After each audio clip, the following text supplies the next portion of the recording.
अस्सलाम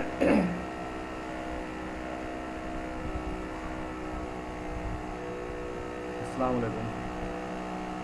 मैं मोहम्मद वसीम अहमद। मैं कहना चाहता हूँ कि बिहार में विधानसभा 2020 में नई सरकार बनाने के लिए हर दल अपनी तरह से पूरी कोशिश कर रहा है और चुनावी सरगर्मियाँ बहुत तेज़ हो रही हैं। मैं कहना चाहता हूँ कि आप 5 साल तरह तरह के परेशानियाँ, अफसरशाही, तानाशाही से 1-2-4 होते हैं। अभी कोई सरकार नहीं है। अभी जो चुनाव है इसमें जनता की बारी है। आप मालिक हैं, लोकतंत्र में जनता मालिक है और अभी आप मालिक हैं।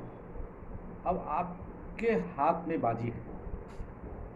आपसे गुजारिश है कि अपने लिए सरकार बनाए। आपके विधानसभा से जो पार्टियां हैं वो तो चुनाव में अपने तरह के चुने हुए कैंडिडेट को भेजेंगी, लेकिन उसको जिताना, उसको वोट देना वो आपकी जिम्मेदारी है।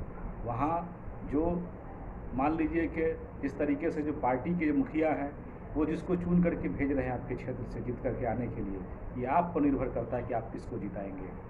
इसलिए ख़ास तौर से यह जो चुनाव है, गरीब मजदूर जो लोग हैं, जो समाज के वंचित लोग हैं, अंतिम पंक्ति के लोग हैं, उनको निर्णय लेने का समय है कि आप किस तरह की सरकार चाहते हैं, किस तरह के लोगों को अपना नेतृत्व देते हैं, सौंपते हैं, अपना मैंडेट सौंपते हैं। मैं आपसे हाथ जोड़ करके मैं प्रार्थना करता हूं कि आप इस चुनाव में थोपी हुई राजनीति, थोपे हुए नेतृत्व को नहीं स्वीकारें। आपके क्षेत्र से जो लगता है, किसी भी दल का हो, जो अच्छा उम्मीदवार है, जो आपराधिक नहीं है, जिस पर कोई माफिया नहीं है, आप वैसे लोगों को जिता कर भेजें, चाहे वो किसी भी दल के हो। अगर आप सरकार या कोई भी गठबंधन या दल अगर आपराधिक को, अगर माफियाओं को टिकट देती है और वैसे लोगों को अगर आप जिता कर भेजते हैं, तो जो जान लीजिए आप कि आप अगर अपराधी को जिता कर भेजेंगे और ये सोचेंगे कि अपराध नहीं हो, अपहरण नहीं हो, मर्डर नहीं हो, तो ये संभव नहीं है। इसलिए ये आपके हाथ में है कि आप कैसा समाज बनाना चाहते हैं। ये आपको बहुत सोच समझ कर निर्णय लेना है। अभी अभी अभी बाजी आपके हाथ में है, इसलिए किसी के बहकावे में नहीं आए।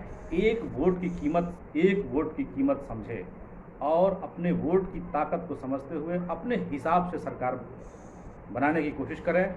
शायद कोई भी दल हो, चाहे महागठबंधन हो, चाहे एनडीए हो, चाहे और अनेकों दल हों, जिसको को भी टिकट दे, लेकिन आपको चुनना है कि आपके लिए सही नेतृत्व किसका होगा। न हिंदू देखें, न मुसलमान देखें, जो आपका सही नेतृत्व कर सकता है, ऐसे लोगों को जो साफ सुथरी छवि के हों, भूमाफिया नहीं हो, आपराधिक प्रवृत्ति के लोग नहीं हों, तभी एक सौहार्द समाज का निर्माण हो सकता है।